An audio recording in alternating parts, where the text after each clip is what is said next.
It's estimated that 4.5 million people left their jobs in March of 2022, and 3 out of 4 of those people did it because of their boss. Our next guest says understanding your boss's style could be the difference between quitting and being happy.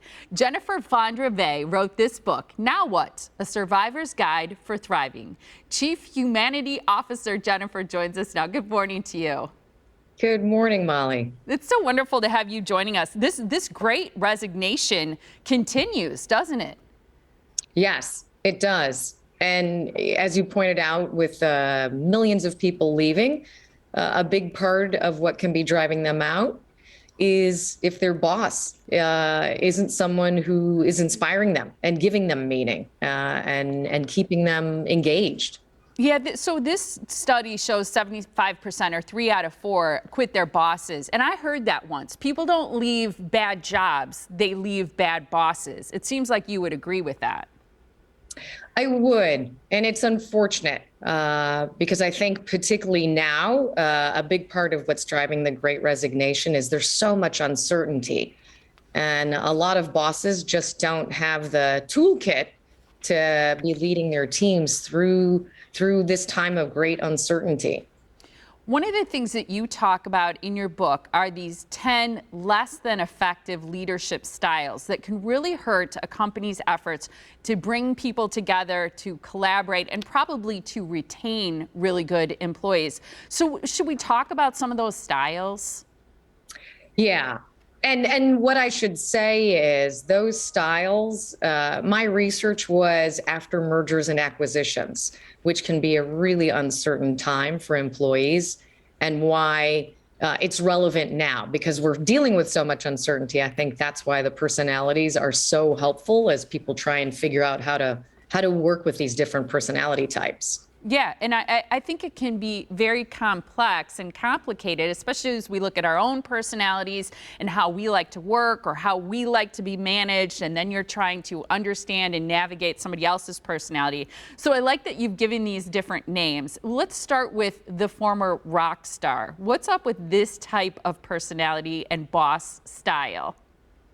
Well, and this one's a hard one. I think everyone has met a former rock star. They're that person who was a rock star, had the Midas touch, could have been the head of sales, your chief technology officer, your chief marketing officer, the up and comer. It's oftentimes that person where everyone just thinks, wow, they're going places.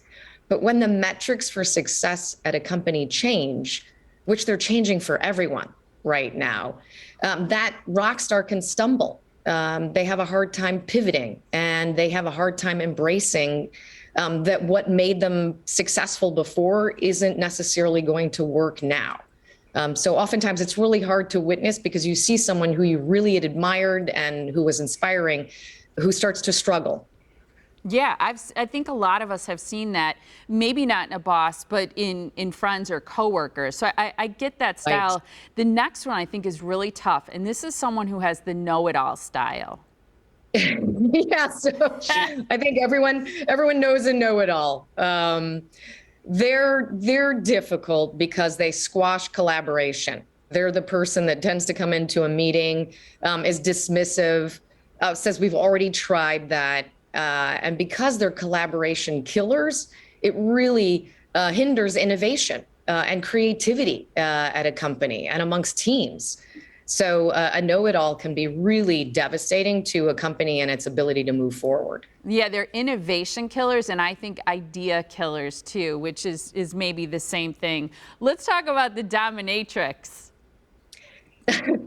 So the dominatrix is the bully. Right? The person who operates through fear. They are seductive for upper management at times because they get work done. But because they operate through fear, maybe making you fearful for your job, it can lead to burnout. People don't do well when operating through prolonged periods of time through fear. So you get a huge burnout. And as we've seen through the Great Resignation, you have people leaving in droves. Mm-hmm. Yeah, for sure we've seen that. The last one is the Black Widow type. So the Black Widow this is a tricky one because they present as an ally. They are that confidant. Maybe it's that person you used to share your fears to in the lunchroom, or now on Zoom. You reveal your insecurities, and you think they're an ally, but actually they're looking to take information from you to make you expendable and to present themselves as being able to do your job. And that's why this one's a tricky character in particular, because you don't always realize it until the end that they've made you expendable.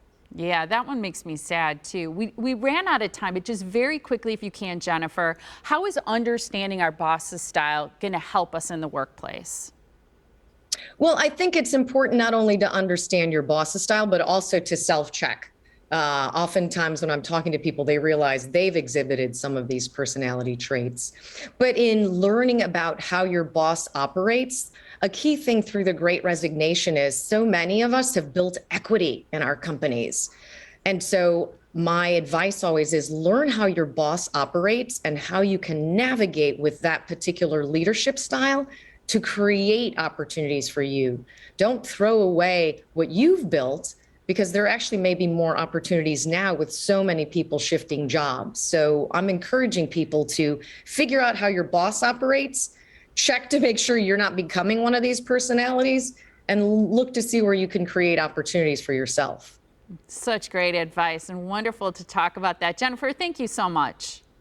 Thank you. I want to make sure people know how to find your book. It's called Now What? You can see it there on your screen, and it's on Amazon.